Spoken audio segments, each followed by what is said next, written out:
Dia zoom sini. Dia dah ada free play dan ada koyak dah. So, hari ni ada Speedjig Nissan Sentra.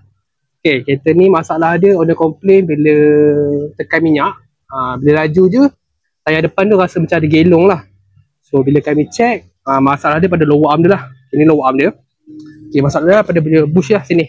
Sini bush dia. Dia dah ada free play dah pecah lah bush dia ni. Sebab tu bila dia bawa laju ke apa, akan terasa bergegar lah. Ada bahagian tayar tu. Dia punya ball joint pun dah ni koyak dah. Kat sini Dia zoom sini. Dia dah ada free play dan ada koyak dah.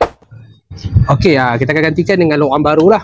Sebab dah lalang ni owner minta kita tukar sepasang kiri kanan yang baru.